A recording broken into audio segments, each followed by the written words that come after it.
जी बिस्मिल्लाहिर्रहमानिर्रहीम। ये डिस्ट्रिक्ट किमाड़ी में हम इस वक्त मौजूद हैं और PS 111 का ये एरिया है। 30 साल हुकूमत की है पीपल्स पार्टी ने यहाँ पर। अभी गुज़श्ता MP MNA यहीं से थे, पीपल्स पार्टी के थे। और हालत देख लें, ये पानी है बारिश का जमा हुआ है, वो सामने बर्तन रखे हुए हैं। पिया भी यही जाता है, नहाया भी यही जाता है, पकाया भी इसी से जाता है। तो ये जुल्म है।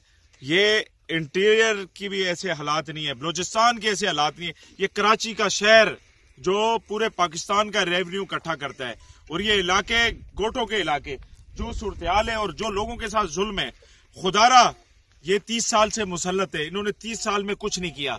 ये सोचते हैं अगर हमने इन्हें पानी का मसला हल कर दिया, बिजली का मसला हल कर दिया, गैस का मसला हल कर दिया, तो ये लोग हमें क्यों वोट देंगे। तो इन्हें ये परेशानी रहती है। तो मैं आप तमाम लोगों से गुजारिश करूंगा, खुदारा इन ये बहरूपियों से, जिन्होंने खुद माल बनाया, जिन्होंने लूटा इस मुल्क को, जिन्होंने इस मुल्क के अवाम का टैक्स का पैसा चोरी किया, इनसे जान छुड़ाएं। पाकिस्तान तहरीक इंसाफ के उम्मीदवारान को कामयाब करें, टेबल के निशान पर मोहर लगाकर अपने उम्मीदवारान को कामयाब करें। ये यहाँ से MPA कच्ची आबादी का वजीर रहे, मगर शर्म नहीं आती कि इलाकों की हालत आकर देख लें। पानी के लोगों के मसाइल, गैस के मसाइल, ये बेचारे यहाँ से शहरों में जाते हैं, मोबाइल इनसे लूट जाते हैं, डकैतियां होती हैं, गटर के अंदर से बच्चों की लाशें निकलती हैं।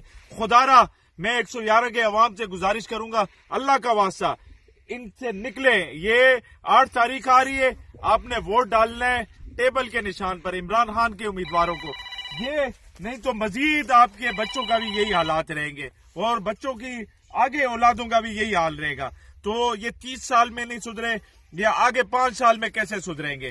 तो ये आपके पास आए, ये इनसे हिसाब लें आप पिछले 30 सालों का। उसके बाद वोट हजरत अली का कौल है, एक बार आजमाए को दोबारा आजमाना बेवकूफी है। खुदारा इस बेवकूफी से निकले और इस माफिया से हिसाब लें। 8 तारीख को जुल्म का बदला वोट से लेकर और टेबल के निशान